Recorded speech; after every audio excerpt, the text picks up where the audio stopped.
Bonjour à toutes et tous, ravi de vous retrouver pour cette première session du cycle de mars du programme fournisseur durable. Donc aujourd'hui, je vais pouvoir vous présenter les tenants et aboutissants de ce programme et on va également introduire le sujet en présentant la notion de responsabilité sociétale des entreprises.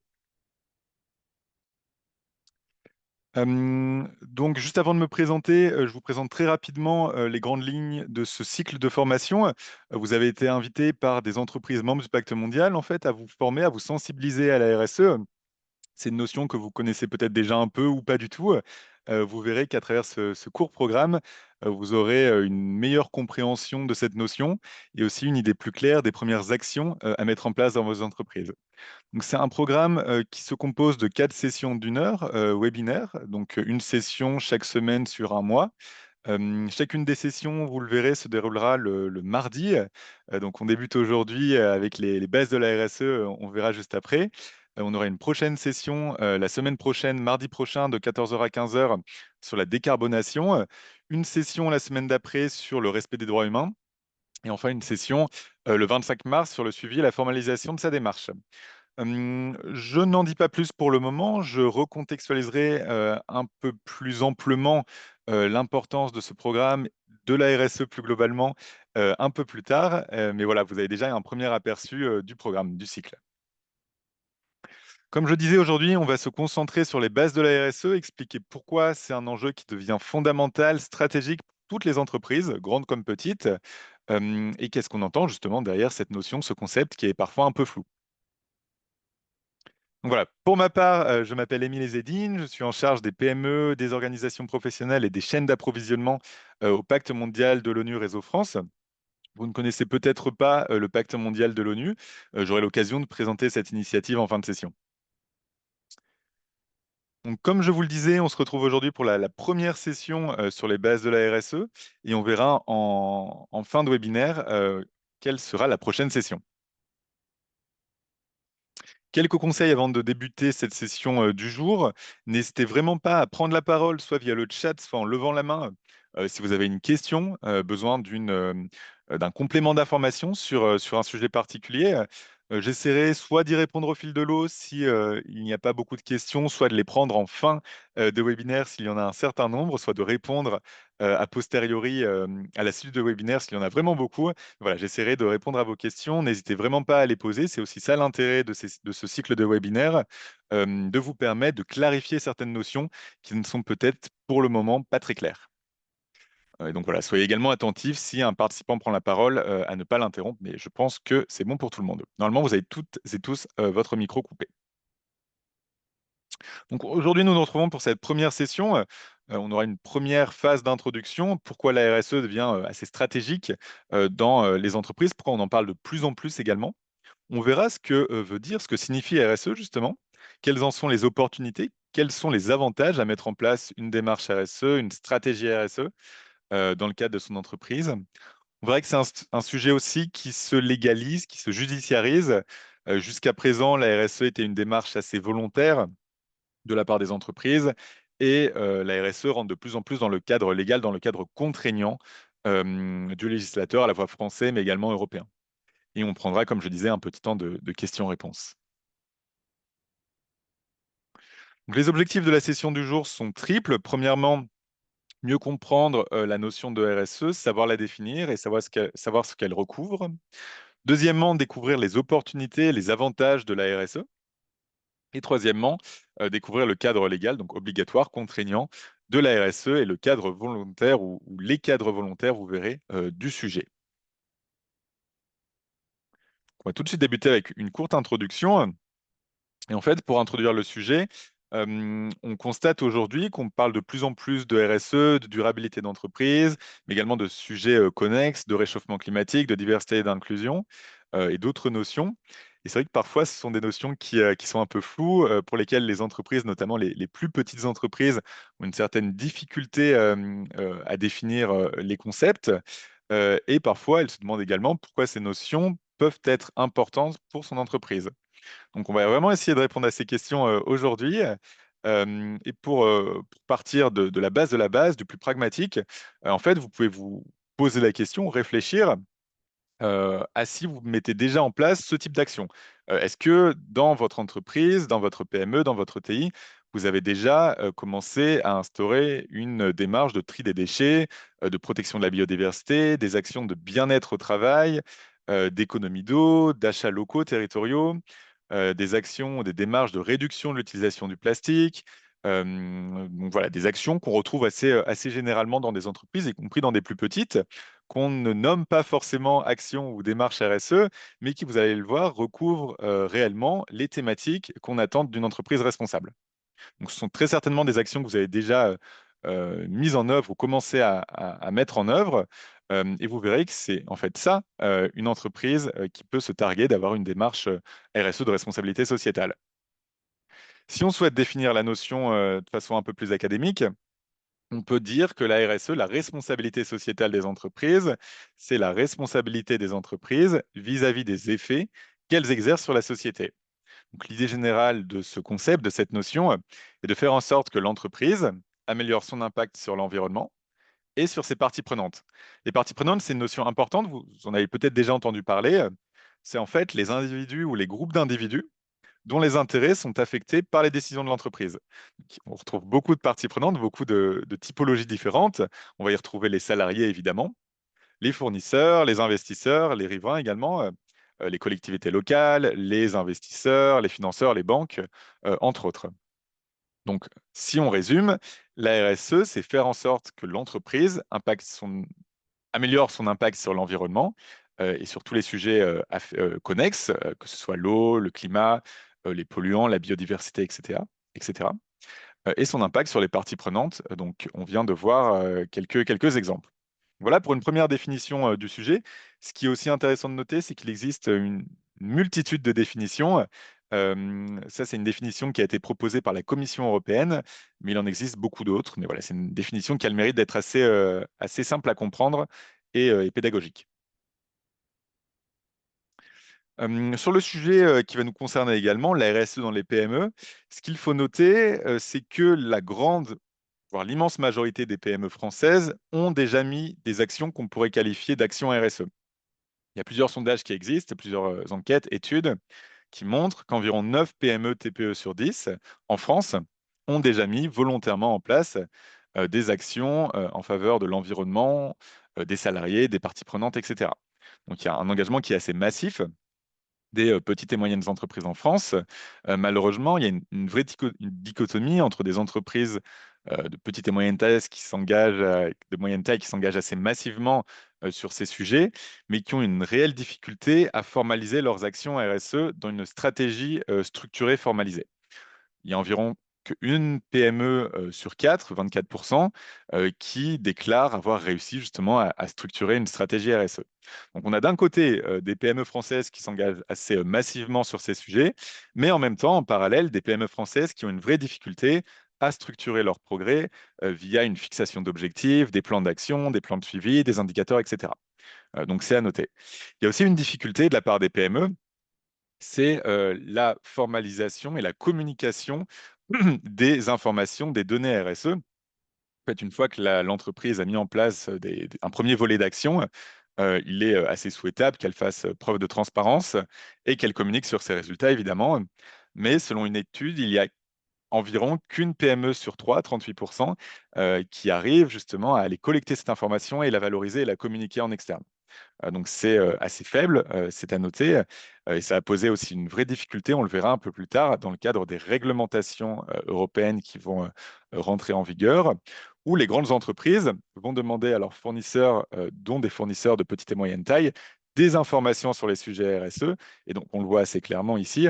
Si les PME n'ont pas la capacité à répondre à ces demandes, ça va mettre en difficulté, d'une part, les grandes entreprises pour répondre à leurs obligations réglementaires, mais également les plus petites entreprises pour réussir à valoriser leurs efforts en matière de RSE et potentiellement à renforcer leurs liens avec leurs partenaires commerciaux de grande taille.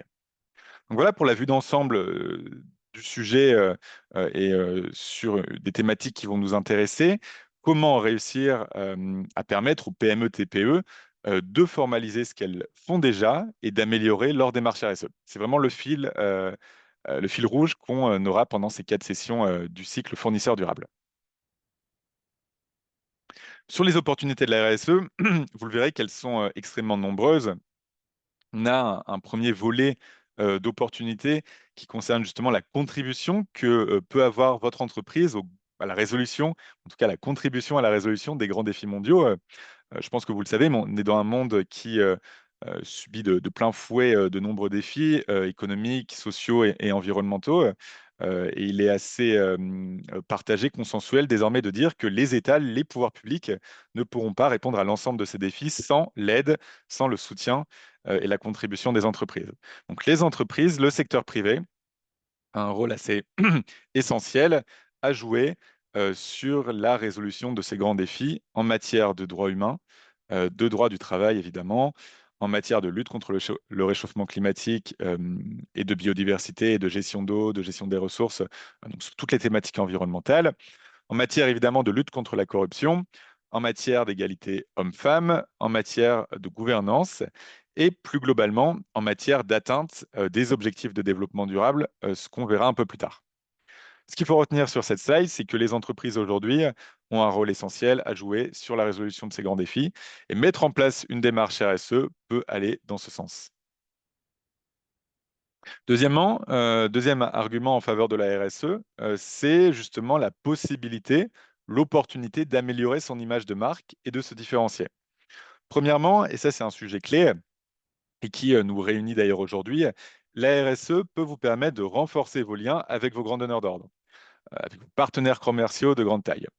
On le verra un peu plus tard, mais de plus en plus de lois aujourd'hui obligent les grandes entreprises à publier un certain nombre d'informations RSE, à mettre en place un certain nombre de démarches de diligence raisonnable, ce qui implique pour elles d'embarquer leurs fournisseurs dans ce type de démarche. Si vous êtes aujourd'hui une PME, une ETI, une TPE en capacité, premièrement, de mettre en place une démarche RSE et de la valoriser, par exemple dans le cas d'appel d'offres, ça peut réellement renforcer vos liens avec vos donneurs d'ordre et vous permettre de gagner de nouveaux marchés. Ce qu'il est intéressant de noter, c'est qu'il y a aussi une volonté de la part de ces donneurs d'ordre de former leur chaîne d'approvisionnement, leurs fournisseurs, leurs sous-traitants. C'est tout l'intérêt de ce programme. Vous avez été invité par des grandes entreprises justement à vous sensibiliser à la RSE et c'est aussi l'objectif de ce cycle de formation. Deuxième argument, c'est la réduction des risques. Vous le verrez, la RSE touche plusieurs sujets environnementaux, économiques et sociaux. Et lorsque vous allez réfléchir à votre démarche RSE, vous allez identifier un certain nombre de risques et le simple fait de connaître ces risques peut vous permettre de mieux les appréhender. Lorsque vous mettez en place une démarche RSE, vous allez pouvoir justement réduire vos risques environnementaux, sociaux, mais également réputationnels, mais également légaux, opérationnels, dans vos propres opérations et potentiellement chez vos fournisseurs si c'est un scope que vous prenez en compte dans le cadre de votre analyse. Troisièmement, la RSE, ça peut également vous permettre de développer de nouveaux débouchés. En fait, lorsque vous allez réfléchir à votre démarche RSE, vous allez, comme je le disais à l'instant, réfléchir à vos impacts, à vos risques, mais également à vos opportunités. Et c'est un processus qui peut vous amener à développer de nouveaux produits, de nouveaux processus, voire à repenser complètement votre modèle d'affaires. On a plusieurs exemples d'entreprises qui, en réfléchissant justement à leurs impacts positifs, négatifs, ont complètement réimaginé l'activité qu'elles proposaient à leurs clients. Voilà, plusieurs avantages, opportunités en lien avec la RSE, excusez-moi, qui vous sont proposés ici. Il y a également un avantage fort en matière de gestion des ressources humaines et j'ai une question à vous poser.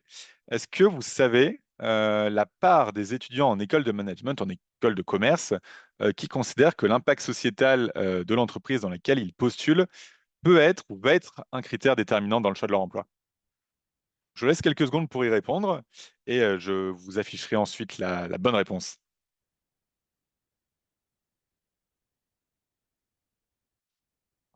Alors, je vois beaucoup de 77, 55,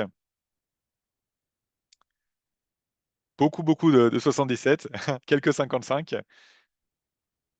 Et en effet, c'est une bonne réponse. Il y a environ 77% des étudiants interrogés dans le cadre de l'étude qui considèrent que l'impact sociétal de l'entreprise dans laquelle ils postulent peut être un critère assez déterminant dans le choix de leur emploi.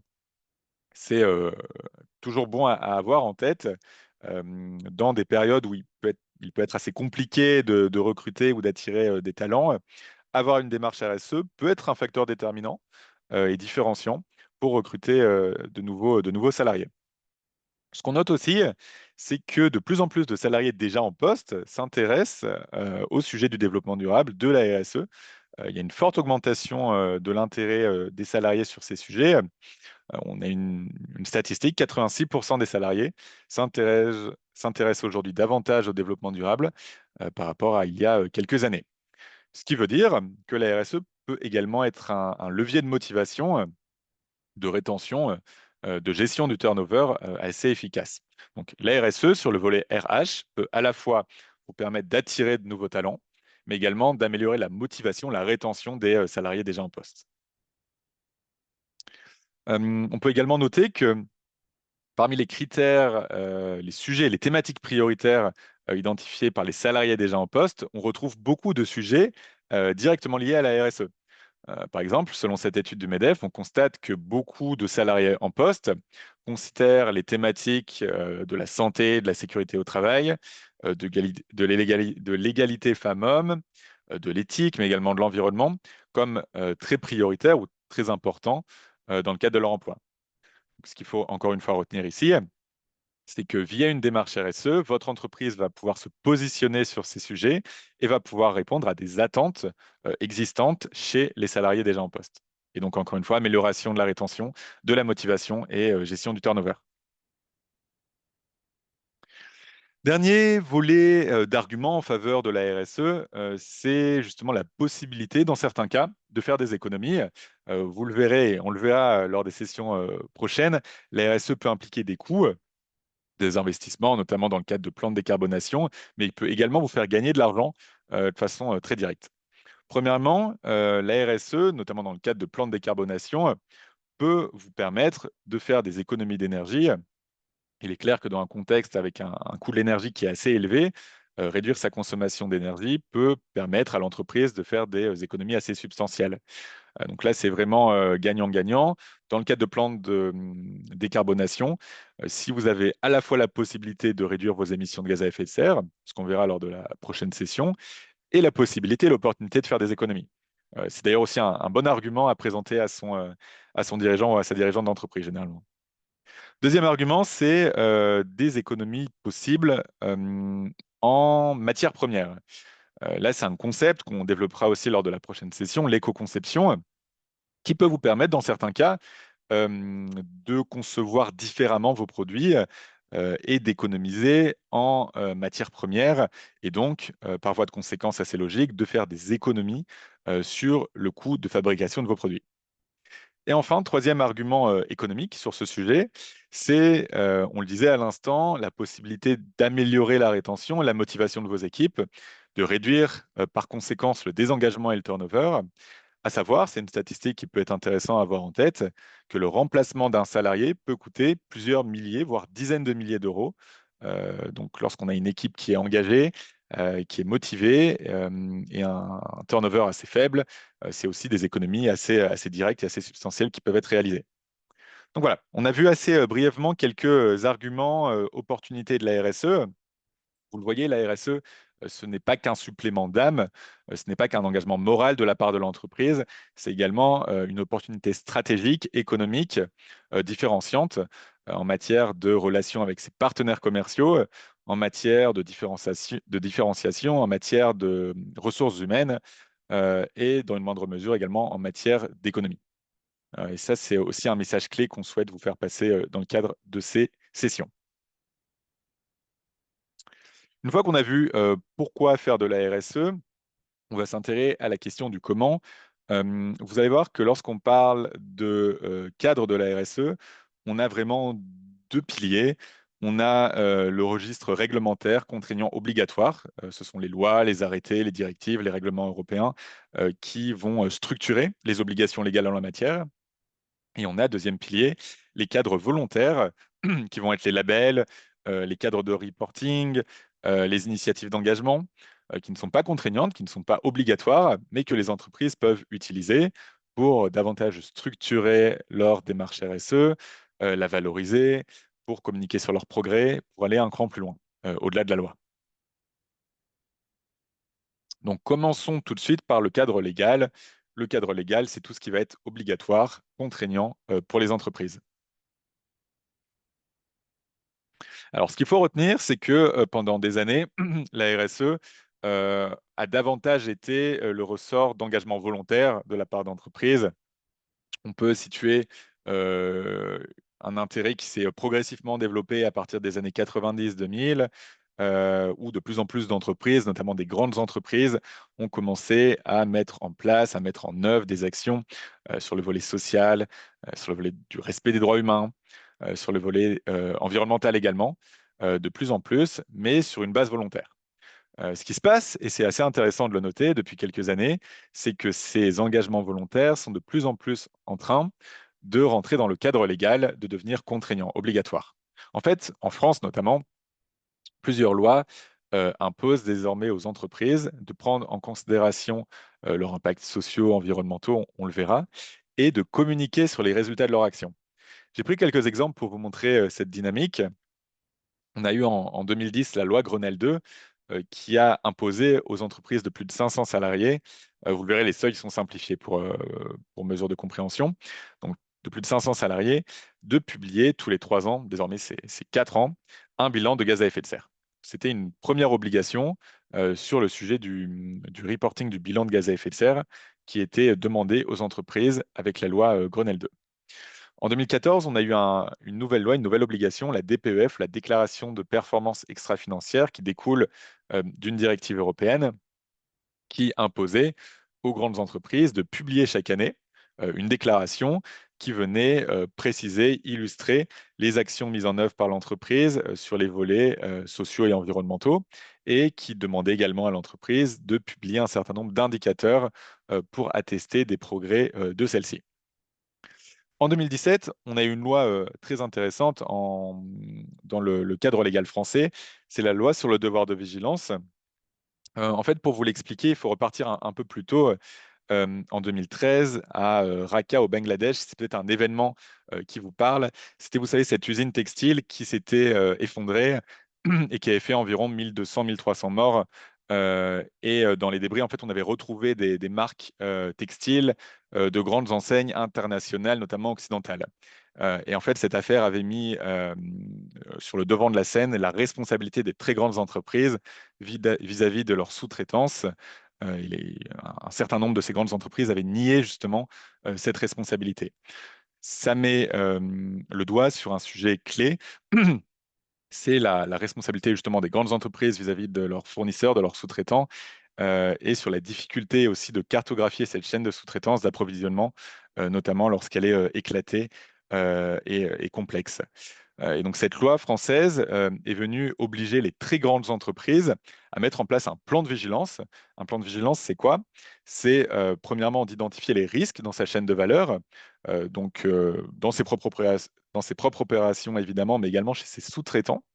Donc des risques en matière de violation des droits de l'homme, en matière de santé sécurité au travail, en matière environnementale également. Deuxièmement, de mettre en place des plans pour gérer ces risques, pour les réduire justement. Et enfin, de mettre en place et de publier ce fameux plan de vigilance accessible à toutes et tous. Donc, c'est une loi qui est assez novatrice et vous en avez peut-être entendu parler, qui va être transposée ou en tout cas élargie au niveau de l'Union européenne. C'est la fameuse CS3D qui est d'ailleurs en ce moment même en débat au niveau européen.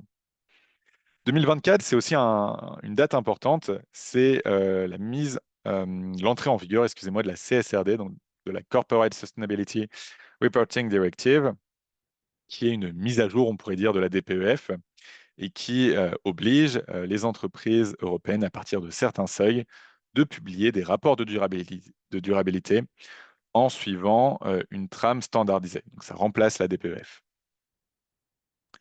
Alors, je vois qu'il y a quelques questions. Cela vous semble-t-il suffisant, contraignant à ce jour, au vu des actions, des dérives des grandes entreprises, textiles entre autres, actuellement? C'est une très bonne question. En fait, la difficulté de la RSE et de la responsabilisation des grandes entreprises, notamment des entreprises multinationales, c'est que de façon, dans le cadre général, les pays sont compétents pour juger les entreprises dans le cadre de leurs frontières. Je vous prends un exemple très simple. Si une action une dérive, comme vous le dites, a lieu au Bangladesh, c'est a priori le tribunal bangladais, la juridiction bangladaise, qui sera compétente pour arbitrer cette affaire, même si le donneur d'ordre est occidental, français, espagnol ou états-unien. Donc ça, c'est une grosse difficulté. C'est pour ça que certaines lois, comme la loi sur le devoir de vigilance, sont rentrées en vigueur. Et il y a de grands espoirs justement sur ce type de loi pour responsabiliser, on pourrait dire, l'entreprise sur des actions commises à l'étranger. Donc voilà, on verra aussi comment ça évolue dans les années à venir. Comme je vous le disais, il y a des discussions en ce moment sur de possibles aménagements de cette loi au niveau européen. Donc il y a des discussions qui ont lieu en ce moment même. Mais il est clair que ce type de dispositifs de diligence raisonnable sont assez importants pour, dans l'ensemble de la chaîne de valeur, justement réduire les risques de violation des droits de l'homme, de dérives également en matière environnementale. À savoir, et ça répondra aussi peut-être à une partie de votre question, que l'Union européenne a un cadre assez avancé par rapport à d'autres pays, mais que d'autres pays sont également en train de structurer des lois et des obligations en la matière. Des pays comme la Chine, d'ailleurs, qui sont en train de se doter de lois assez robustes en matière de reporting d'informations environnementales et sociales, en matière de taxonomie également. Donc c'est aussi assez intéressant de noter que l'Union européenne avance sur ces sujets, mais que d'autres pays avancent également sur ces thématiques. Si vous souhaitez vérifier vos obligations, donc bien, comment dire, vous rendre compte de ce qu'il est attendu de votre part en matière de RSE, vous pouvez, et c'est très simple, vous allez voir, aller sur le portail RSE. C'est un site qui a été monté par le ministère de l'économie. C'est très bien fait et en fait, ça vous permet en vraiment quelques clics, en remplissant votre numéro de SIRET et en remplissant quelques informations additionnel de savoir toutes les lois à laquelle votre entreprise est soumise. Donc, je vous recommande très fortement, très vivement d'aller sur le portail RSE. Je n'ai plus l'adresse exacte en tête, mais je pourrais vous le mettre dans le mail de fin de session. Et ça vous permet, encore une fois, en quelques clics, de savoir si vous êtes soumis à la CSRD, au devoir de vigilance, à la loi Grenelle 2 ou à d'autres obligations en la matière. Alors, est-ce qu'il y a d'autres questions sur le cadre réglementaire? Hop. Oui, bien sûr, je vous enverrai le lien en fin de session, sans souci. Et vous recevrez également la présentation, sans souci.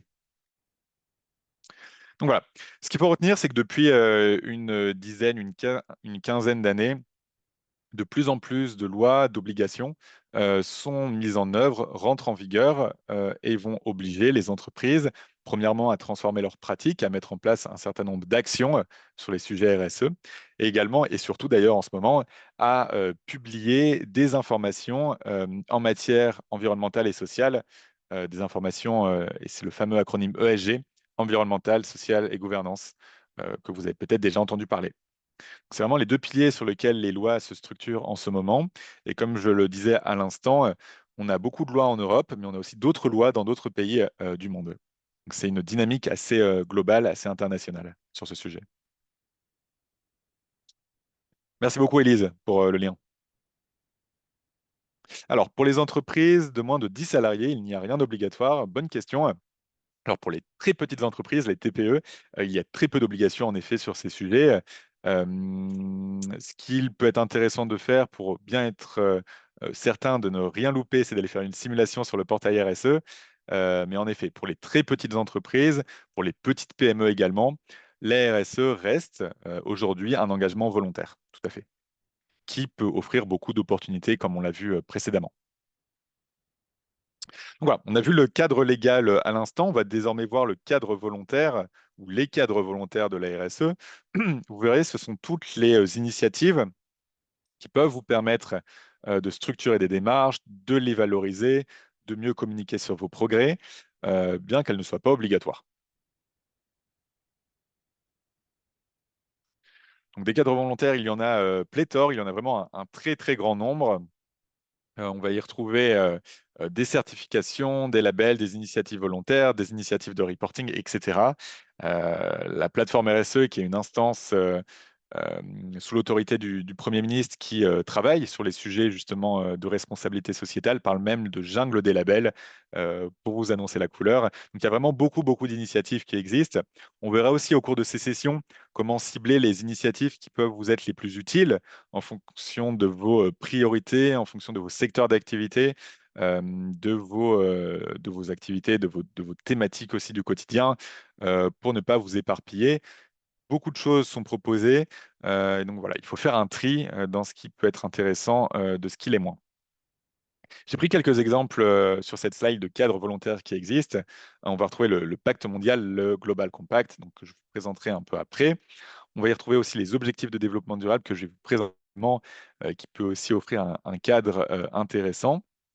On va y retrouver toutes les normes ISO. Vous en connaissez certainement quelques-unes. On a des normes ISO sur la consommation d'énergie, d'autres sur la gestion et les processus environnementaux. Donc voilà, ça peut être aussi des cadres intéressants qui sont généralement très structurés et bien formalisés. On a l'évaluateur EcoVadis que vous connaissez certainement, qui est assez régulièrement demandé dans le cadre d'appels d'offres, par exemple. On a des labels, le label engagé RSE, le label Relations fournisseurs et achats responsables, le label Bicorp qui est aussi assez connu, le label Lucie 26000. On a également des labels sectoriels comme le label de l'UNICEM, donc pour la filière des minerais et des carrières. Donc voilà, on a plusieurs dispositifs qui existent, on a des initiatives, on a des labels, on a des évaluateurs, on a des certifications. On verra dans la session numéro 4 comment y voir un peu plus clair et quelle initiative choisir. Je pense que vous en connaissez très certainement quelques-unes. Et donc voilà, je vous donnerai aussi quelques pistes de réflexion.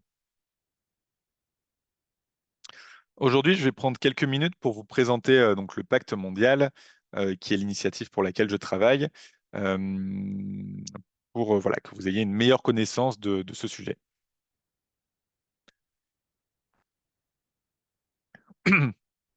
Alors, pour introduire le sujet, quelques éléments de contexte.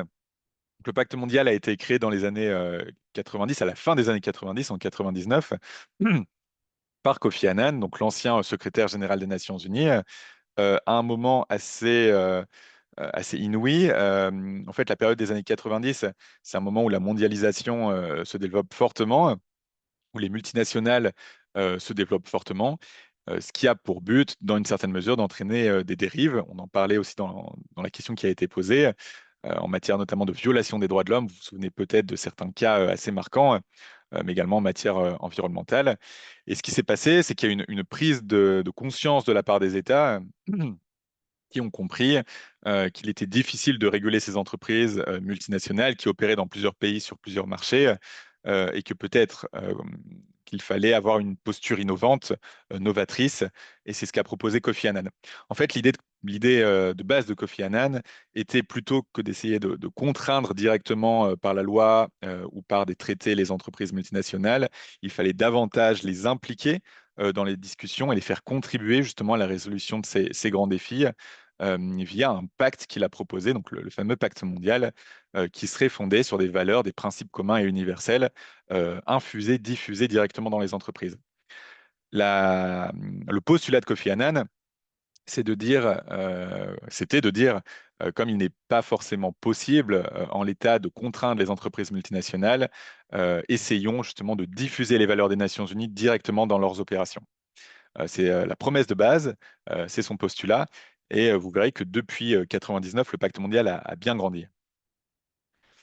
Sur ce pacte mondial, Kofi Annan souhaitait diffuser en priorité plusieurs valeurs, comme je vous le disais, en lien avec des thématiques qui étaient d'abord et avant tout à l'époque adressées par les États, en lien avec les droits de l'homme, les normes du travail, la protection de l'environnement, la lutte contre la corruption, et donc réellement impliquer et faire contribuer le secteur privé, les entreprises sur ces grandes thématiques. Ce qu'il faut savoir, c'est que ces principes du pacte mondial découlent de traités, de conventions internationales, qui sont, comme je disais, d'abord des objets qui sont destinés au secteur public, aux États, et pour la première fois, ou pour l'une des premières fois, les Nations Unies se sont directement adressées aux entreprises pour les responsabiliser sur ces sujets.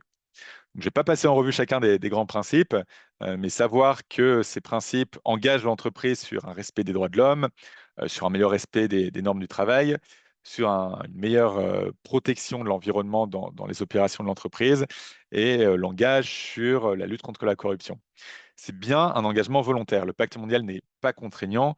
Ce n'est pas de mandat de sanction. Nous ne pouvons pas sanctionner les entreprises.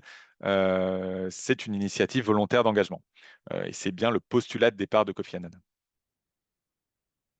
Donc, comme je disais, le pacte mondial, c'est un cadre d'engagement volontaire basé sur les 10 principes que nous venons de voir, mais également sur les 17 objectifs de développement durable. Les 17 ODD, l'acronyme donc ODD, c'est un plan qui a été adopté par les Nations Unies en 2015 avec un horizon 2030, donc une date d'objectif en 2030, dans quelques années, et qui vise à mettre nos sociétés sur les rails d'un développement plus durable, autant sur le plan économique qu'écologique que social. Vous voyez ces 17 ODD qui sont assez visuels avec ces 17 pictogrammes vont à la fois cibler des thématiques sociales, par exemple la fin de la pauvreté, la fin de la faim dans le monde, la bonne santé, l'éducation de qualité, etc. Des thématiques économiques, avec le travail décent et la croissance économique, avec l'industrie, l'innovation et les infrastructures, les inégalités réduites, etc. Et des thématiques, des sujets environnementaux, avec la lutte contre le changement climatique, la vie aquatique, la vie terrestre, etc. Donc la biodiversité. C'est un plan qui se structure en plusieurs sous-critères. On a 17 objectifs de développement durable, on a environ 169 cibles et un peu plus d'indicateurs qui vont venir justement préciser chacun de ces objectifs et sur lesquels les entreprises peuvent s'inspirer pour fixer eux-mêmes leurs objectifs RSE. Donc c'est aussi un cadre qui peut être intéressant. Le pacte mondial a un mandat des Nations Unies pour accompagner les entreprises à contribuer à ces 17 objectifs de développement durable. Aujourd'hui, le pacte mondial, c'est l'une ou la plus grande initiative de RSE au monde. Comme je disais, c'est une initiative volontaire. Lorsque l'entreprise souhaite respecter les 10 principes et souhaite s'engager à contribuer aux objectifs de développement durable, elle peut formellement s'engager auprès du pacte mondial, ce qui consiste par la signature d'une lettre d'engagement avec l'obligation également pour l'entreprise de publier chaque année un rapport dans lequel elle explique ses progrès en matière de 10 principes et en matière d'objectifs de développement durable. Et aujourd'hui, environ 23 000 entreprises se sont formellement engagées dans le cadre du pacte mondial. Environ 4 000 organisations à but non lucratif sont également partie prenante de l'initiative dans presque tous les pays du monde.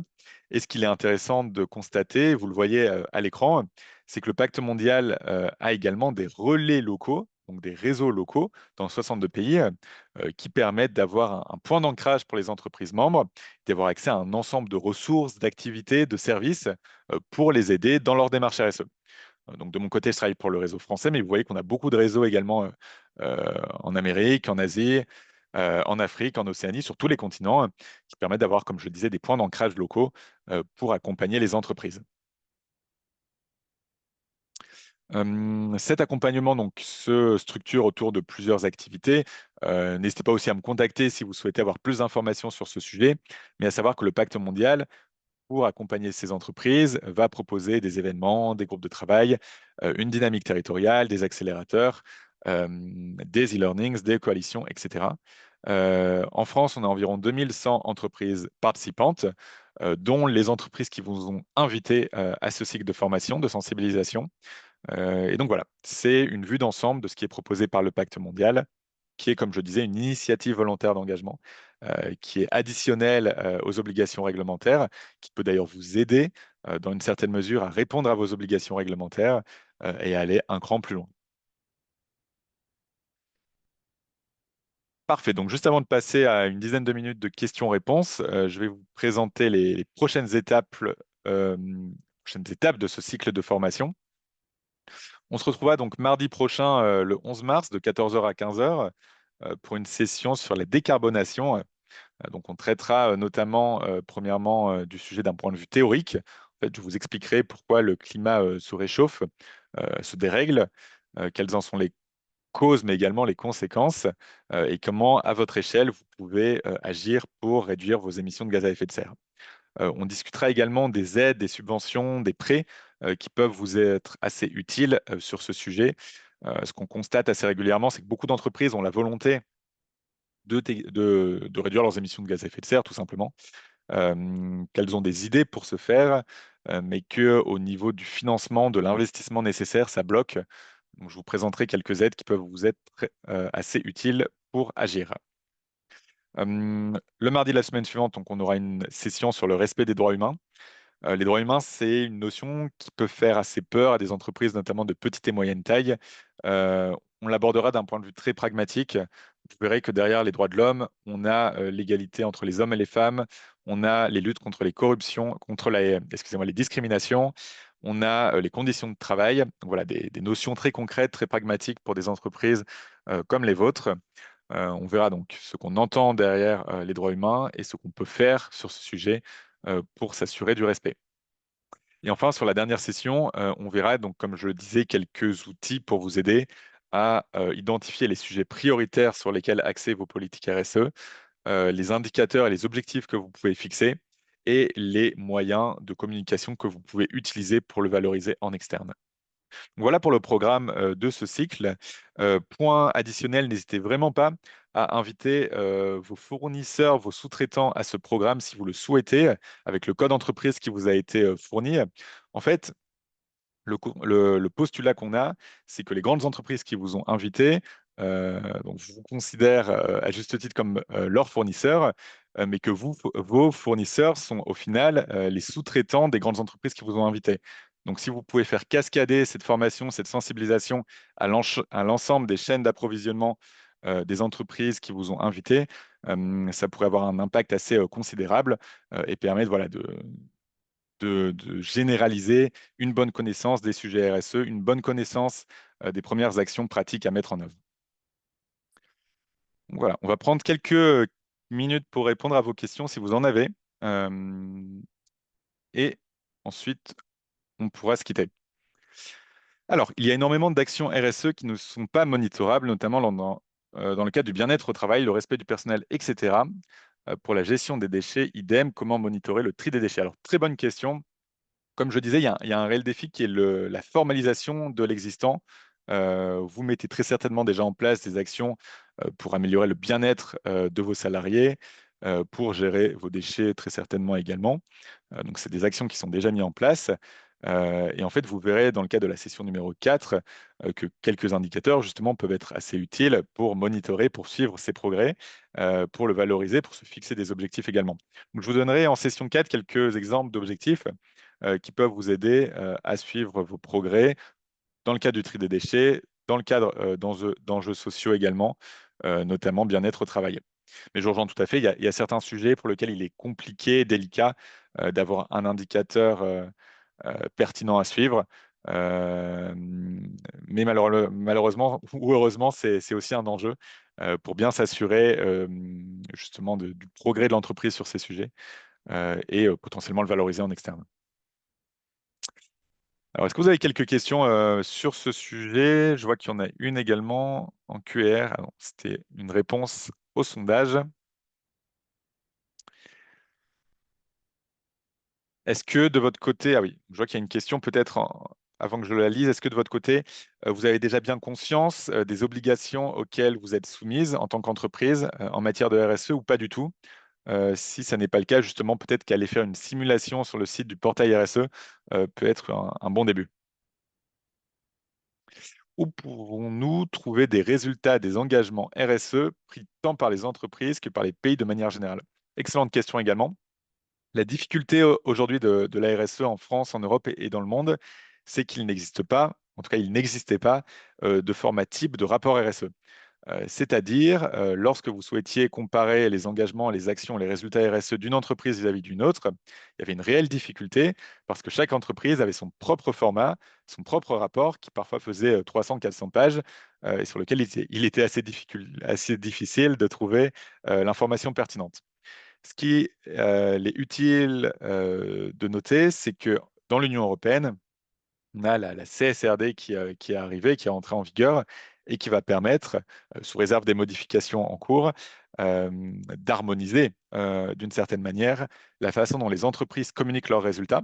Et donc, assez simplement, vous pourrez demain, dans quelques années, aller sur un guichet unique de l'Union européenne pour comparer les progrès des entreprises sur des sujets sociaux, environnementaux, de gouvernance de façon assez simple. L'information sera standardisée, harmonisée, et ça sera beaucoup plus simple. Voilà pour la réponse côté entreprise. Pour la réponse côté pays, ça va dépendre.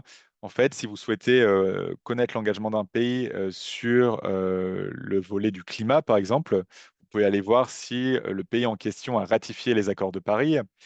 Sur le volet des droits des travailleurs, vous pouvez aller voir si le pays en question a ratifié les conventions de l'OIT, de l'Organisation internationale du travail. Sur d'autres volets, je vous donnerai aussi quelques ressources utiles à avoir en tête dans le cadre de la session sur les droits de l'homme, avec voilà, quelques associations ONG qui font des classements de pays en fonction de certains critères. Alors, les grandes entreprises ne souhaitent pas rémunérer les appels d'offres. Comment être RSE avec ses prestataires en ne rémunérant pas les compétitions, par exemple? Alors, est-ce que vous pouvez peut-être préciser votre question, s'il vous plaît? Je pense avoir mal compris. Peut-être que vous parlez de l'intégration de critères RSE dans le cadre d'appels d'offres, c'est ça? Alors, réflexion identique lorsque le donneur d'ordre est l'État, pas ou peu d'avantages pour les entreprises qui font le job. Ah, ok, donc c'est bien dans le cadre d'appels d'offres. Euh, Être RSE, c'est rémunérer le travail. Ce qu'on constate de plus en plus, et je pourrais vous envoyer une étude qui a été faite par l'Observatoire des achats responsables, c'est que les entreprises, notamment les grandes entreprises, intègrent de plus en plus de critères RSE dans le cadre d'appels d'offres. C'est environ de mémoire entre 15 et 20 de la note totale selon l'étude en question, ce qui peut potentiellement vous permettre de vous différencier. Après, en effet, certaines entreprises ne le font pas encore. Certaines entreprises ont des méthodologies de calcul qui ne sont pas forcément à l'avantage des entreprises qui répondent à leur appel d'offres. Donc, il y a encore beaucoup de choses à améliorer. Ce qu'on constate, nous, au sein du Pacte mondial, c'est qu'il y a quand même une amélioration globale, générale de la prise en compte de ces sujets d'un point de vue économique depuis quelques années. Il y a aussi la question, et vous le citez de façon assez pertinente, des appels d'offres publics qui rentrent en compte, et je vous rejoins tout à fait. Et donc voilà, je vous rejoins aussi, Epirou. Les entreprises vertueuses doivent également être incitées, avantagées dans le cadre d'appels d'offres et dans le cadre de relations commerciales. Il est clair que pour des entreprises PME, TPE qui n'ont pas forcément d'obligations en la matière, être incité d'un point de vue économique accélère de facto de façon assez forte les démarches. Et donc, c'était bien la question des appels d'offres, en effet. Ouais. Ouais, bah ça, en effet, c'est un sujet qui reste le nerf de la guerre. C'est quelle rémunération la RSE permet, ou quelle valorisation économique on pourrait dire. Et en effet, c'est un sujet important sur lequel, au sein du Pacte mondial, on va fortement travailler cette année sur la question de la valorisation économique des démarches RSE. Ce critère de notation est très subjectif. Au final, c'est principalement le moins-disant qui gagne l'appel d'offres. C'est aussi un effet pervers qu'on constate régulièrement. Euh, il y a une primauté, dans tous les cas, au facteur économique qui reste la norme encore aujourd'hui. Avec, voilà, si on dézoome un peu, quand même un constat de notre part qui est que l'intégration de critères RSE évolue dans le bon sens depuis quelques années, mais ça reste en effet assez insuffisant, d'où l'importance des travaux qu'on va mener avec d'autres cette année sur ce sujet.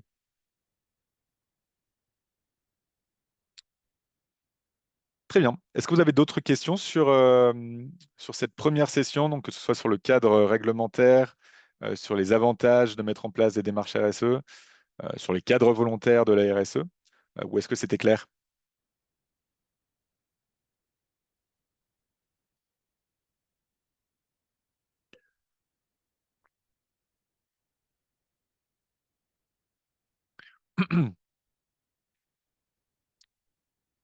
Parfait, merci. Alors, comme je vous le disais, pour la suite, n'hésitez pas à contacter vos fournisseurs, vos sous-traitants si vous souhaitez les inviter également à cette session de sensibilisation.